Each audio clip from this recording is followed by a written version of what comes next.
அளவற்ற அருளாளனும் நிகரற்ற அன்புடையோனுமாகிய ஏக இறைவனின் திருப்பெயரால் தொடங்குகின்றேன்.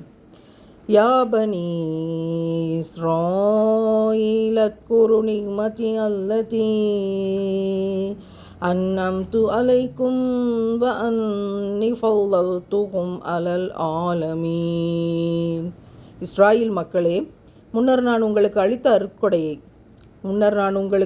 என்னுடைய அருட்கொடையையும் உலகோர் யாவரையும் விட உங்களை நான் மேம்படுத்தினேன் என்பதையும் நினைவு கூறுங்கள். இஸ்ரவேல் மக்களுக்கு அல்லாஹ் எத்தனை அருட்கொடைகளை கொடுத்தான். வானத்தில் இருந்து இறங்குது உணவுப் பொருட்கள் எல்லாம். என்னென்ன வேணுமோ என்னென்ன நினைக்கிறாங்களோ அத்தனையும் இறங்கி வருது. அல்லாஹ் இறக்கி தருகிறான்.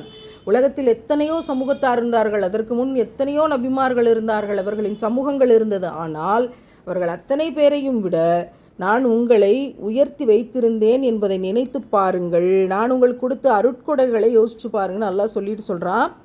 எல்லா அந்த காலத்தினுடைய உலக மக்கள் அனைவரையும் விட உங்களை நான் மேன்மைப்படுத்தி இருந்தேன். ஏன்னா அதற்கு பின்னாடி வந்தது தான் முகமது நபிகள் நாயம் ஸல்லல்லாஹு அலைஹி வஸல்லம் அவர்களுடைய சமூகம். இன்றைக்கு உலகத்தில் எது சிறந்த சமூகம்?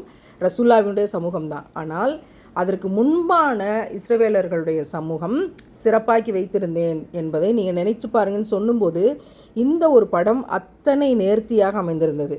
ஒரு மரத்தினுடைய பசுமை, ஒரு மரத்தினுடைய பழுப்பு, ஒரு மரத்தினுடைய பாதியை காணலை, அது கடைசியாக உதிரப்போகிறதுங்கிற நிலைமையில் அருட்கொடைகளை அல்லாஹ் மற்ற சமூகங்களுக்கு இவ்வளவு தந்திருந்தான்.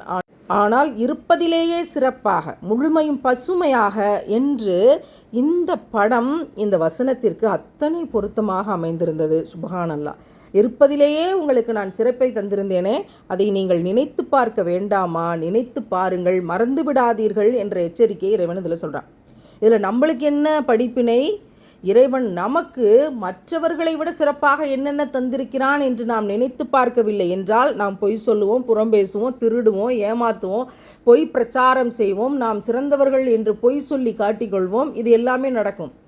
ஆனால் மற்றவர்களுக்கு தராத நிமத்துகளை, அருட்கொடைகளை இறைவன் நமக்கு எவ்வளவு தந்திருக்கிறான். நமக்கு கண் பார்க்குது, வாய் பேசுது, காது கேட்குது, சாப்பிட்டா செரிமானமாகுது, நடக்க முடியுது, சுபஹானல்லாஹ், பசிக்குதுன்னு சொல்ல முடியுது. அத்தனையும் இறைவன் தந்த அருட்கொடை. இது உணர்வற்று கோமாவில் இருப்பவர்களை நினைத்து பாருங்கள். நம்ம இறைவன் சிறப்பாக்கி வைத்திருக்கிறானா இல்லையா? இல்லை என்று மனிதனுக்கு 1000 இருக்கலாம். ஆனால் நம்மை காட்டிலும் மோசமானவர்களை நினைத்து பார்க்கிற போது எவ்வளவு உயர்வாக இறைவன் நம்மை வைத்திருக்கிறான் என்பதை நம்மால் உணர முடியும். அப்படி உணர முடிந்த அத்தனை பேரும் பாக்கியசாலிகள் தான். யா அல்லாஹ், எங்களை பாக்கியசாலிகளாக நீ ஆக்கி வைப்பாயாக.